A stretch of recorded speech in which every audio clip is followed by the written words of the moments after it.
はい、それでは我流の技の解説に入りたいと思います。最初、相手の攻撃をかけて受けて、そこから回し蹴りを蹴っていくですね。相手の人が、上段をついていくのに対して、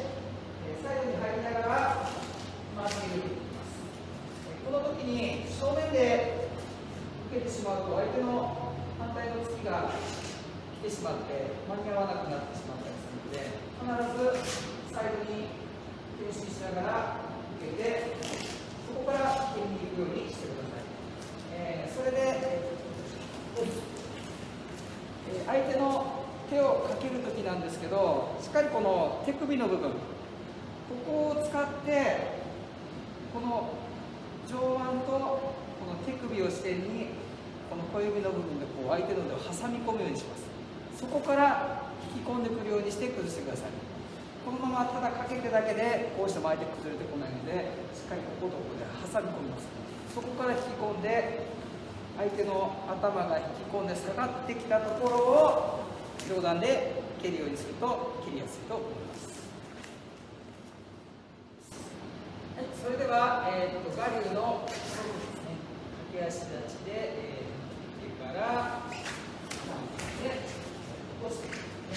そこの部分の、解説をしていきます。攻撃の人が、前に出ながら中段をついていくのに対してサイドに入りながら相手の手を押さえて掴みます。そのまま相手の手の中をくぐって下に引き崩していきます。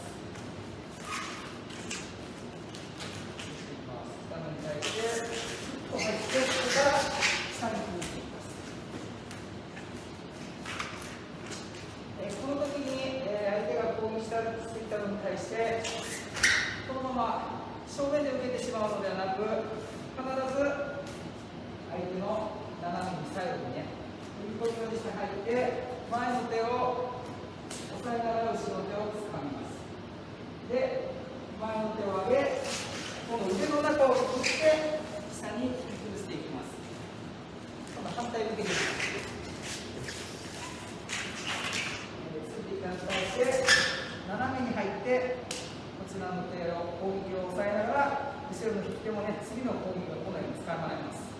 そこからこの腕の中をくぐりながら、この手をこっちに通していきます。ここから自分を回転して、真下に崩していきます。肩の中では飛んだりしてるんですけど、飛んで、かけるような肩の分解もあると思うんですけど、今回はこのようについていったのに対して受けて下に崩していく、そういった分解を紹介します。はい、それでは、我流のこの部分ですね。ついて挟み込む部分ですね。ここの部分の、解説をしていきたいと思います。こちら座っているときに、相手に攻撃された場合にこれをかけて受けて、そのまま逆にですね、ここから手足を崩しに行きます。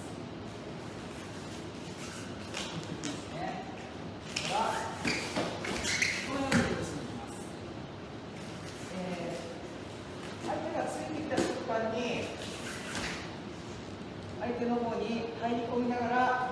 しっかりとかけ受けで相手の腕をしっかりかけます。で、この時に受けたことによって開いているお腹、お腹が開いてきたので、そこに開くんですね。そこから足のこのくるぶしのあたりを押さえながら膝下のあたりですね、そこを挟み込むようにこう押さえてあげると相手の人が簡単に崩れますので、そこを崩していくようにします。ここからかけ受けでよけて逆突き、そこから両手で挟み込んでいって